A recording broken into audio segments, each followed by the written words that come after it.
Hi,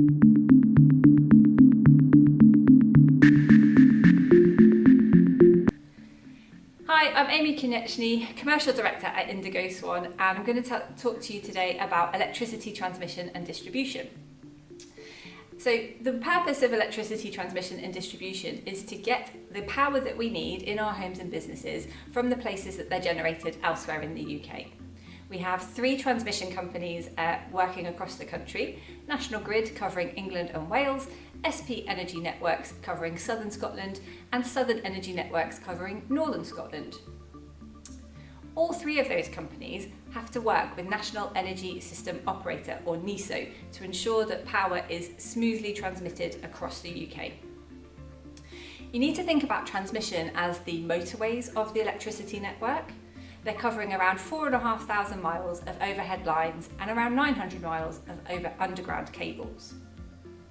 Electricity on the transmission network is also carried at a higher voltage than we would see on a distribution network or going into our homes and businesses, ranging from 250,000 volts up to 400,000 volts.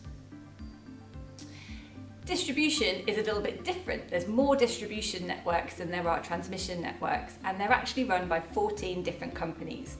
They're split by geographical region, and they're owned by 6 different parent companies. Distribution networks are essentially the A-road of the electricity system, and they ensure that power is safely moved from the high voltage transmission network down into our homes and businesses by stepping through transformers. Compared to transmission, there's around 500,000 miles of wires and cables on the distribution network, so it's a much bigger system than transmission. Electricity is carried at lower voltages of between 132,000 volts right down to 230 volts that we have in our homes. Most businesses are connected to the network at the distribution level, but some are connected directly into the transmission network itself. If you have a think about a car assembly plant, a data centre, or a really large manufacturer or aluminium smelter, something like that, they'll be connected at the highest voltage level directly into the transmission network. The largest solar farms and wind farms are also typically connected at a transmission level on our network, whereas the solar systems that we have on our homes and businesses, they're connected to the distribution level for balancing.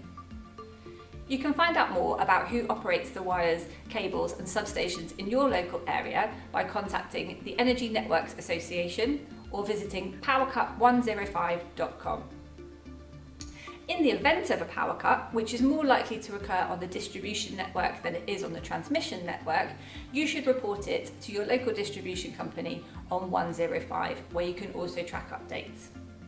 If you have any further questions on transmission or distribution, or you find yourself in the midst of a power cut, please contact hello@indigoswan.co.uk.